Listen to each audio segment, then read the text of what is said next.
નમસ્કાર દર્શક મિત્રો, આપ જોઈ રહ્યા છો YNN ન્યૂઝ। હવે જોઈએ અગત્યના સમાચાર।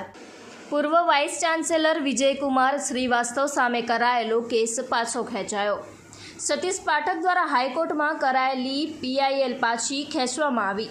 આજે હિયરિંગની તારીખ હતી ત્યારે PIL પાછી ખેંચવામાં આવી। આવું સાંભળીએ સતીશ પાઠક શું કહી રહ્યા છે।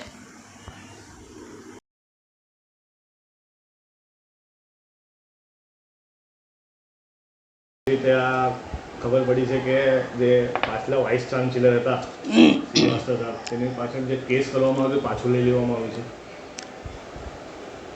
હા, એ હકીકત સાચી છે જે આપણે સાંભળી છે તે એના અનુસંધાને મારે એવું કહેવું જોઈએ કે હમ झूठों के बीच शायद सच बोल बैठे, नेवर मिस एन अपडेट। यह भूल गए कि ये नमक का शहर है और हम जख्म खोल बैठे।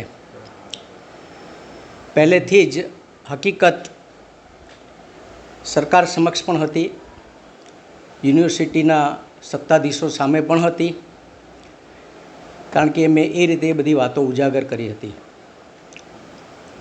ઇટ મીન્સ કે complete fact was with me,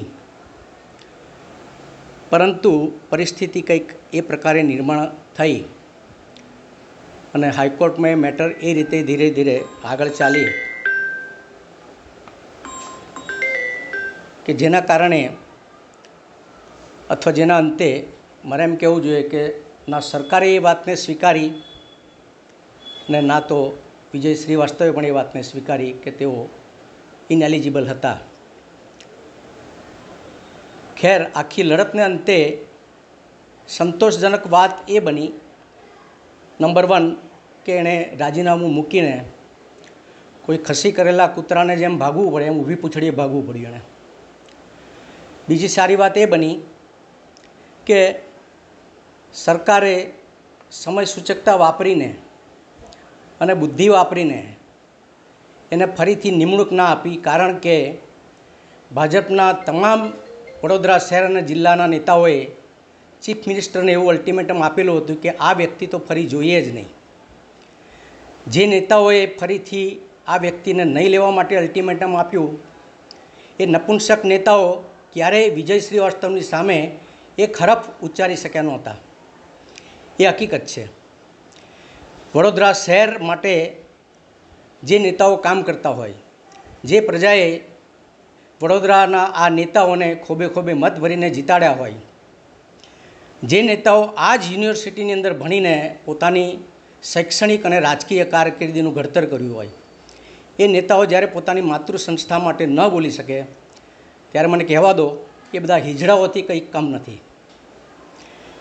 ખેર, આજે જે વાત આ પરિસ્થિતિ સુધી પહોંચી છે અને સરકારને અને વિજય શ્રીવાસ્તવને બંનેને એવું લાગી રહ્યું છે કે એ ઇનએલિજિબલ નથી, તો હું પણ એવી આશા રાખું છું કે સરકાર આવનારા દિવસોમાં અને વિજય શ્રીવાસ્તવ પણ આવનારા દિવસોમાં આપણી સેન્ટ્રલ લેવલે UGC એટલે કે યુનિવર્સિટી ગ્રાન્ટ કમિશનના ચેરમેન બને, કારણ કે આખું વડોદરા શહેર, આખી યુનિવર્સિટી, આખી એજ્યુકેશન સિસ્ટમ, ખુદ સરકાર, કેન્દ્રીય સત્તા આ બધા જ જાણે છે કે આ ભ્રષ્ટાચારી હતો અને એની લાયકાત નહોતી।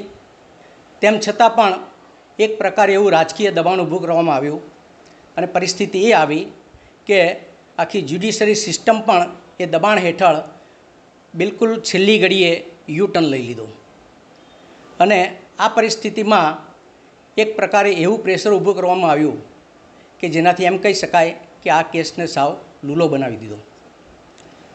ખેર, મને એ વાતનો રંજ નથી, કારણ કે આખી યુનિવર્સિટીમાં એક મર્દની માફક હું લડ્યો છું। મારી માતૃ સંસ્થાને બચાવવા માટે મેં તમામ પ્રયત્નો કર્યા છે અને એ જીતના ફળ સ્વરૂપે 2 ઘટના એવી બની છે કે જે સીમાચિહ્ન રૂપ છે। એક તો એને અહીંયાથી ભાગી જવું પડ્યું અને એવા કેટલાય ખોટા નિર્ણયો મારા બીકના કારણે એ નહોતો લઈ શકતો, મારી બીકના કારણે એ યુનિવર્સિટીની અંદર ફેકલ્ટીની અંદર ફરી પણ નહોતો શકતો અને એક VC તરીકે એની જે ફરજ હોય એ પણ નીતિમત્તાથી એ નિભાવી નહોતો શકતો। આ વાસ્તવિકતા છે અને એ દરેક વ્યક્તિ જાણે છે, દરેક વ્યક્તિના મનની આ વાત છે। યુનિવર્સિટીના તમામ ફેકલ્ટી ડીનો, તમામ હેડ ઓફ ધ ડિપાર્ટમેન્ટ સૌ કોઈ આ વાતથી પરિચિત છે અને તમામ આ વાતનું અનુમોદન આપે છે. સાથે સાથે મારે એ કહેવું જોઈએ કે હવે આ ઘટના અત્યારે જે તબક્કે છે એ તબક્કેથી આગળ ક્યાં અને શું આકાર લેશે એ આવનારો સમય બતાવશે. આટલા બધા એના ઉપર આક્ષેપ કરવામાં આવ્યા હતા, શું કારણ હોઈ શકે કે કેસ પાછો લઈ લેવામાં આવ્યો? કેસ પાછો લેવા પાછળ કેટલાય અગમ્ય કારણો હોઈ શકે, જેનો અત્યારે હું ઉલ્લેખ કરવો ઉચિત નથી સમજતો, પણ આવનારા સમયમાં એ જે કંઈ કાર્યવાહી મારે આગળ ઉપર કરવાની થશે એ હું અવશ્ય કરીશ.